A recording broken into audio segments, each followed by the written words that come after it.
આ ભજન સત્સંગ કીર્તનની રચના કરતા હોય છે।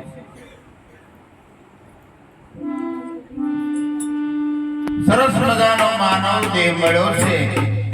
84 લાખ ખોળિયાનો માનવ દેહ ઉત્તમ મળ્યો છે। પરમાત્માને પામવા માટે મળ્યો છે। ઘણા ભાગ્ય ભેળા થાય, ઘણા પુણ્ય ભેળા થાય તે આપણને આવો માનવ દેહ મળે છે। અતિ કિંમતી, આનો કોઈ કિંમત ન કરી શકાય એવો અનમોલ માનવ દેહ મળ્યો છે પરમાત્માને પામવા માટે। આ જગતમાં જન્મ મળ્યો માનવ અવતાર, આત્મ રામ ઓળખ્યા નહીં તો એળે જો અવતાર। આત્મા એવી વસ્તુ શું છે? આત્મા આપ પોતે છો। નરસિંહ મહેતાએ કીધું છે જ્યાં સુધી આત્મા ઓળખ્યો નહીં કે સર્વ સાધના રૂપી જપ કરો, તપ કરો, યજ્ઞ કરો, દાન કરો, વ્રત કરો, આ બધા પ્રપંચ છે પેટ ભરવા તણા, જ્યાં સુધી આત્મ રામ ઓળખ્યા નહીં ત્યાં સર્વ સાધના રૂપી। મીરાબાઈ કહે છે આપ આત્માને ઓળખ્યા વિના 84 ના ફેરા નહીં મટે। રવિ સાહેબ કહે છે આપ પોતે આત્મ રામ છો। દરેક સંતોનું કહેવું છે તમારા ઘટમાં વસ્તુ પડી છે। સતાર સાહેબ કે તમારા ઘટમાં એ વસ્તુ અણમોલી છે। અણમોલ ખજાનો તમારા ઘટની અંદર પડ્યો છે। તુલસીદાસ મહારાજે કીધું છે ઘટમાં આય સુધે નહીં લાના બેચી જીત, તુલસી સંસાર કો કે ભયો મોતિયો ગીત।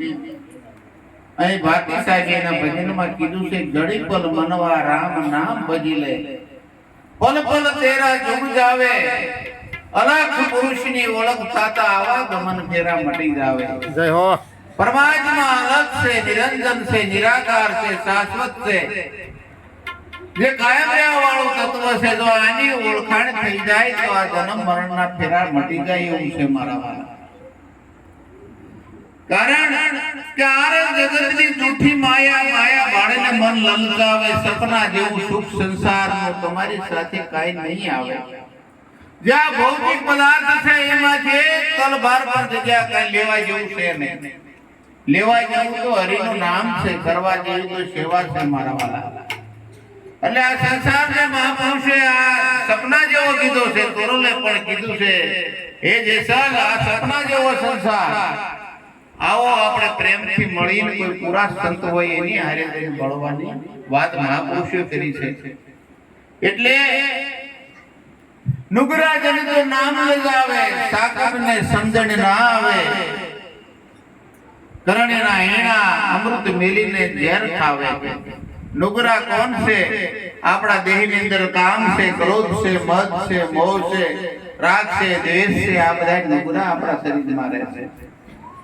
અને એને સુધરા બનાવવા માટે દયા, પ્રેમ, વિવેક, સદભાવ, સહનશીલતા આવા સારા ગુણો કેળવવાની જરૂર છે મારા વાલા। જેને જેને સદગુરુ મળ્યા છે એને પોતાના સ્વરૂપનું ભાન થયું છે, ઈશ્વરની ઓળખાણ થઈ છે। જબરદાને કીધું છે કે આ જીવને ખરી ખબર ક્યારે પડે કે દેવ મારવા દેહ દેવળમાં મળે। આ જગતના ભોળા છે માનવી દેવને ગોતે દેવળે દેવળે, જપ તપ વ્રત તીરથ કરીને દેહને ગાળે હિમાળે, જીવને ખરી ખબર ક્યારે પડે કે દેવ મારો આ દેહ દેવળમાં મળે। દરેક મહાપુરુષે આ દેહની અંદર વાત કરી છે। સવારામ બાપાએ કીધું છે પડ્યું છે ના ગોતે ને ગોતે છેટે છેટે, ક્યાંથી સાહેબ ભેટે, કોઈ સુરતા સુગંધ સમેટે તો આ ઘટમાં સાહેબ ભેટે। પરમાત્મા તમારી હારે છે। ગીતાજીમાં કીધું છે હું કેટલો હાજર છું। આ જીવને હું ખવારો પીવારો હોવરાવું જગાડું, તમામ ક્રિયા મારા વડે થાય છે, છતાં આ જીવા મને ઓળખતો નથી। અને હું ઓમ વડે, હવન વડે, અગ્નિ વડે, દાન વડે, વ્રત વડે હું મળું એવો નથી। જો મારું સ્વરૂપ જાણવું હોય કોઈ તત્વદર્શી સદગુરુના શરણે જઈ ખૂબ વિનંતી કરી અને એ યુક્તિથી તમને મારા સ્વરૂપની ઓળખાણ કરાવશે। કારણ કે ગીતાજીમાં ભગવાને કીધું છે કે અણુ અણુમાં મારો વાસ છે, એક રજભાર પણ જગ્યા મારા વિના ખાલી મેલી તો આપણે 3.5 મણની કાયામાં કેવી રીતે છીએ એ જાણવા માટે ખૂબ તત્વદર્શી સદગુરુના શરણે જઈ અને આ જ્ઞાન જાણી લેવાની જરૂર છે। એટલે જેને જેને આ જ્ઞાન જાણ્યું છે એ ધન્ય છે એના જીવનને, અને એને પણ જીવન પર્યંત ગુરુ મહારાજનું જે જ્ઞાન છે જીવનમાં ઉતારવાનું છે, રેણીમાં લાવવાનું છે. પણ રેણીમાં જો ગુરુ કર્યા પણ રેણી નહીં હોય તો આ જ્ઞાન પ્રાપ્ત થશે નહીં. કેણે ખાંડ મિશ્રી રેણી તાતા લો, કેણે કઈ રેણી પાળે એવા વિરલા કોઈ. એટલે નિરાજ મહારાજે આવું સરસ મજાનું જ્ઞાન સહેજ જીવનમાં ઉતરી જાય એટલું સરળ કરી દીધું છે. અને જડ ચેતનમાં બધે પરમાત્મા એક સરખો જ છે. કારણ કે એક શબ્દ ગુરુદેવ કા તાકા આનંદ વિચાર થાકે મુનિજન પંડિતનો વેદનો પામે પાર. એક એક શબ્દ ગુરુ મહારાજના અણમોલા હોય છે અને એ આપણા જીવનનું કલ્યાણ કરનારા હોય છે. એટલે આવો સરસ મજાનો માનવ અવતાર મળ્યો છે, વારંવાર નહીં મળે. એક ઘડી આદિ ઘડી રાધીમાં દુનિયા તુલસી સંગત સંગી કટે કોટે ગભરાત. જો ઘડી પર સંતોનો સંગ થઈ જાય તો આ જીવનનું કલ્યાણ થઈ જાય એવું છે.